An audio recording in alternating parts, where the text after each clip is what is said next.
Hello, welcome back to Milkman Channel. I'm going to be going into some minor spoilers for Psychonauts 2 in this video. I wouldn't say it's anything game-breaking at all, so if you haven't played the game, I'd say this video is still safe to watch in general, but I'm going to be spoiling some minor story stuff that it impacts the game a little bit, because the parts I'm going to be talking are all about like kind of discovery and learning what's happening. It's by no means does it like spoil the whole game, but it is something that I do want to bring up. Like I said, you should be fine if you haven't played it yet, but do with the spoiler warning as you will, but let's get into it. In recent times, there seems to be an emphasis on the mental health of people. Therapy has never been more in the cultural zeitgeist than it is now, and you see that everywhere you go. Therapy companies sponsoring segments in online videos and podcasts. Jonah Hill releasing Stutz, a filmed therapy session between him and a therapist. Logic releasing the song 1-800-273-8255, a song named after the old suicide helpline and is about someone wanting to kill themselves and deciding not to. This trend is a good one to see, as one's mental health is arguably the most important thing in a person's life. And of course, it's only a matter of time before this trend made its way to video games.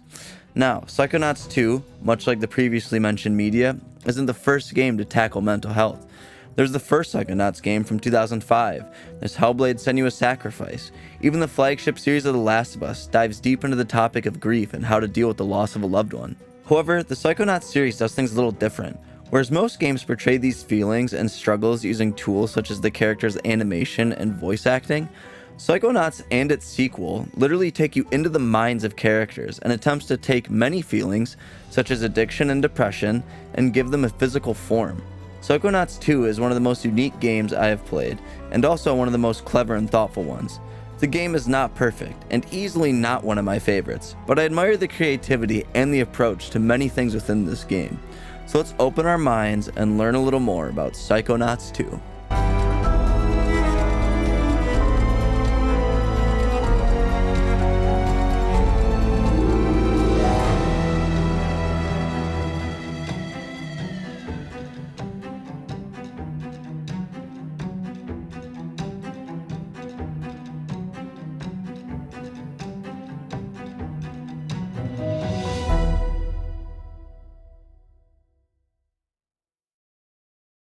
Psychonauts 2 was developed by Double Fine Studios, makers of the first Psychonauts. It was published by Xbox Game Studios. It was released on August 25th, 2021 for PS4, PC, Xbox One, and Xbox Series consoles. I played the game on PC through PC Game Pass, so all footage you see was captured from there.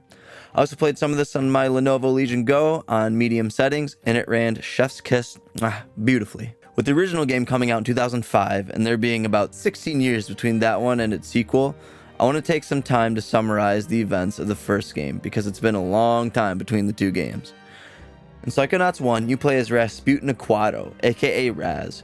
Raz escapes from his family, who are part of a traveling circus. He escapes to Whispering Rock, a summer camp for children who are gifted with psychic powers. Not being an official camper, the counselors in charge allow Raz to stay until his parents arrive to pick him up, but do not allow him to officially take part in any psychic activities. While at the camp, Raz discovers one of the camp counselors, Coach Oleander, has teamed up with Dr. Lobato, a crazy ex-dentist, to steal kids' brains and use them to power psychic death tanks. Then, through a series of events, Raz puts an end to Oleander's plan while also mending the fractured relationship he had with his own father.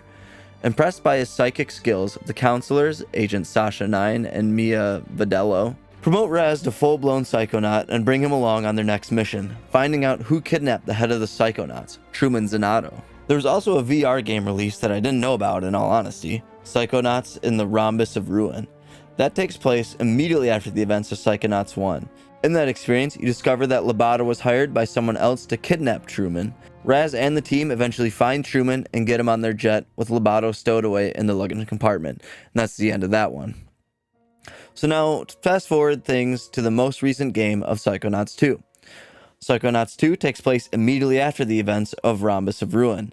It starts out with you, once again, playing as Raz, in the mind of Dr. Lobato, as you, Agents 9, Vidello, and Oleander, and Truman Zanotto's daughter and fellow camper from the first game, Lily, trying to find out who hired Dr. Lobato.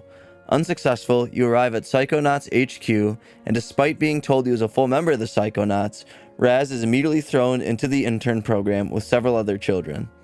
Once you settle into your role as intern, you continue on your mission to see who hired Dr. Lobato. But while trying to carry out that mission, it becomes clear that not all is as it seems, and there is a mole amidst their ranks, and there's a great evil afoot.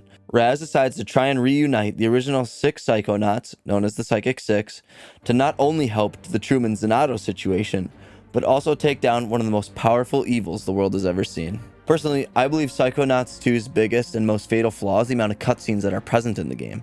It seems like at times that I can hardly even take a few steps before a cutscene begins. Or there are times that a cutscene ends, I take control of Raz to do one simple thing, and then another cutscene begins. Like Raz spends time talking to a person, I control him to hit one button, and then it just jumps into another cutscene. And to make things even worse, sometimes the one button that I have to hit is just to talk to the exact person Raz was talking to in the cutscene. This is such a perplexing choice of how to do things to me. And I feel this really kills the pacing of the game and makes it hard to settle into it at times. Why not just have one cutscene where Raz does the one thing I do? Why have me take control of him for one button press? I really don't get it. However, Psychonauts 2 does a lot of things right as well, and a lot of those things can be summed up into the creativity of the game, and I want to spend a lot of time focusing on that, as that was the thing that made the biggest impression on me. But before we get to that, I want to spend a little time talking about Raz as a character first. I find myself very drawn to Raz.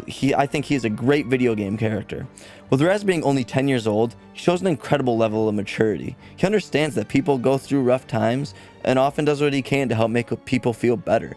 But then again, he would be, as he is a master of the mind. But he is also a relatable 10-year-old, as he's just a kid and often makes dumb decisions.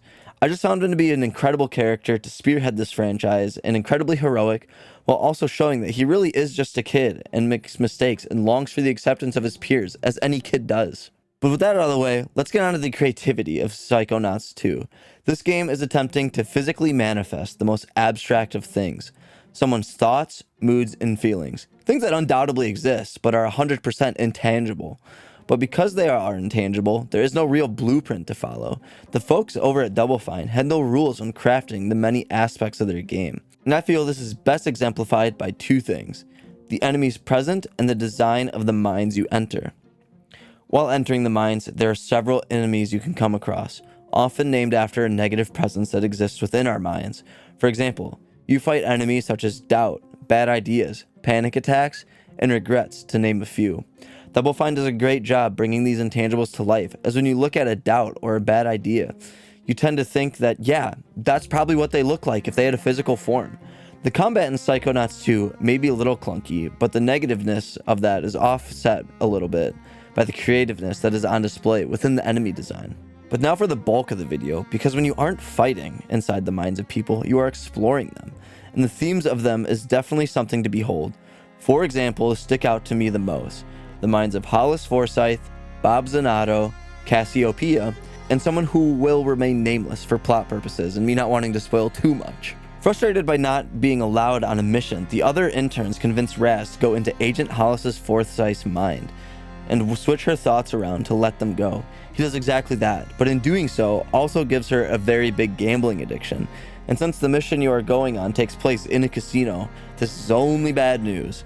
Regretful for what he's done, Raz decides to go back into Hollis's mind to right his wrongs. However, now that her mindset is different, so is the setting of her mind and the layout.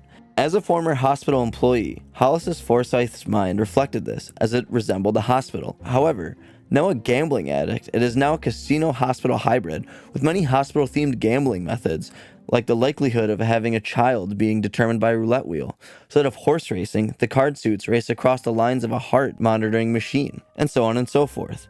I think the setting is great, as it perfectly encapsulates not only a person's past, but also their newly changed mindset towards gambling. And then, to fix this mistake he created, Raz has to connect some of Hollis's thoughts to help her realize that gambling is not the answer to pretty much any issue, but especially money issues. Second, there was the mind of Bob Zanotto. When Raz enters his mind, Bob is a depressed alcoholic who I feel believes he will always be lonely.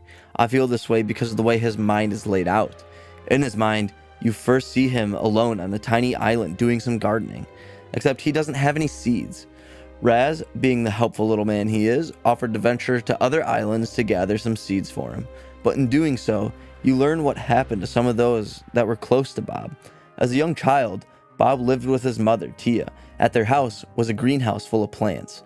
Tia would spend ample hours in the greenhouse, often hearing pleas from a young Bob to not go into it. But it wasn't until much later, after Tia's death, that Bob realized she wasn't gardening in that greenhouse. She was using it to hide her alcoholism from Bob. This realization haunted Bob, who is an older gentleman at this point in his life, ever since this discovery. There was also Bob's husband, who was also a psychonaut. Bob and his husband went on a dangerous mission back in the day for the organization of the Psychonauts. However, this mission proved to be a little too dangerous, as Bob's husband lost his life. As losing a spouse is never easy, Bob went into a Great Depression as another person whom he trusted and confided in passed away. Struggling to get through the grieving process, his mental state began to impact his work as a psychonaut, and the new head of the organization, Bob's nephew Truman Zanotto, remember him, had to fire him in order to protect the rest of the agency's members, as Bob was becoming a liability in the field. It is clear that this is Bob's most prevalent memory of his nephew, especially since, while in his mind, you can find an imagination of Truman who can only speak repeating phrases that correlate to Bob's firing, resulting in Bob feeling betrayed and lonely, as even his own family doesn't want him around. Hence, why I feel Bob thinks he will always be alone and sits on his lonely island all by himself. There's also the mind of that person that will remain nameless. Let's just call them Nameless for now. Nameless's mind has a lot of parallels to Bob's, as the topic of loneliness and abandonment issues are very present. However, in Nameless's mind, it is presented as a band that disbanded, no pun intended, and Raz is tasked with reuniting them rather than seed gathering. Nameless's mind is probably my favorite level in the game, both for the topic discussed, the visual style of the level, and the gameplay within it. Lastly is the mind of Cassiopeia. When you meet Cassiopeia and go into her mind, it is clear that she is struggling with the idea of the whole human and the various personalities one has. In her mind, you come in contact with 4 different archetypes of Cassie's personality: the writer, the teacher, the counterfeiter, and the librarian. All 4 of them are kept separate from one another, with the librarian trying to keep the other 3 locked away. However, in this level, you learn that a person is not just one thing. We have several different versions of ourselves that we draw upon when the time is necessary, but each one of those versions of us combine to make us the most powerful version of ourselves, and that they work better together rather than separated from one another in an effort to define who we are. Personally, Psychonauts 2 is not a perfect game for me, or anywhere close. The combat is clunky, and it lacks that X factor for me. The thing you can't really explain, but it keeps you hooked into a piece of media. By no means would I call Psychonauts 2 a bad game though. Playing it was definitely a positive experience. However, by the end of it, I was ready for it to wrap up and put the game down for good after finishing the story. But if there's anything that Double Fine should be commended for, it is their creativity and topics they tackle. It's not easy to make a game that deals with such heavy subjects in a family-friendly manner, but they not only did it, but they did it in style. If you are someone who thinks all games are the same nowadays, give Psychonauts 2 a try and your mind will surely be changed. Especially if you have an Xbox or PC. As I said earlier, the game is available on Game Pass. In my opinion, I would summarize Psychonauts 2 as a relatively mediocre game, but one of the most memorable ones out there due to its themes and creativity on display. I will likely never return to Psychonauts 2 to replay it, but I won't ever need to, as this is such a unique video game, I will never forget my experience with it. Wait! Don't go. Come with me.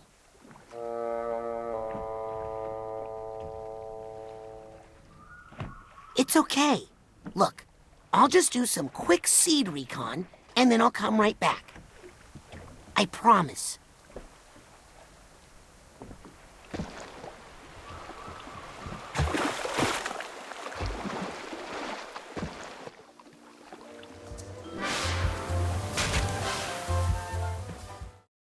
Psychonauts 2 is an experience for sure, and I described it to people as being trippy, which it most definitely is. But thank you so much for watching this video, greatly appreciate it. Don't forget to hit that like button as it helps your boy out a ton. I'm going to be jumping into the Gears of War franchise and play the games in that series I haven't played yet, with that being Judgment, 4, and 5. I will make a video for each one and break them up with a different game in between to prevent myself from getting series fatigue. For example, next I will be Gears of War Judgment, then hit the rumored and long-awaited and pushed back Halo Infinite video, then Gears of War 4, then something else, and then Gears 5. just giving you a lay of the land for the future of video game videos here on the channel. So make sure you subscribe so you don't miss any of that, along with any other video I put out on food, video games, or something else. Also, don't forget to hit that post notification button so they really get rammed down your throat. And as always, don't forget the comments. Let's talk there. Let's talk Psychonauts. What do you like? What didn't you like? The themes of it, or even given the themes. How has this game impacted you in the real world? I'd love to hear anything Psychonauts related. But before I go, I'd like to close things out a little differently here on the channel. Given the topic of Psychonauts 2 and the themes it covers, I want to end with this. Life is hard. I know it is. My life can be hard at times. Everyone's is. No life is perfect. And very few people, if anyone at all, can handle it on their own. I know reaching out and asking for help is hard, but it's a necessary thing to do. If Psychonauts proves anything, it's that getting help always leaves you in a better spot than before. If you are going through a tough time, I left a link to a page on the Mental Health America website in the description. This page has many resources that help you get better, including the types of feelings you are feeling, how they are impacting your life, and where to find help. I urge you to click on this link if you need to. And if this is an emergency situation, please call or text 988, as this is a hotline number that will connect you with a professional that will help you, talk to you, and cry with you until you are feeling better and start you on your journey towards being your best self. Help is out there, and there's absolutely no shame in asking for it. And if you are ever feeling alone and you feel like no one is on your side, remember that somewhere out there is me. An old milkman is in your corner, cheering you on to be the best person you can be. Thanks again for watching this video. Please remember to take care of yourself, and I look forward to seeing you in the next one.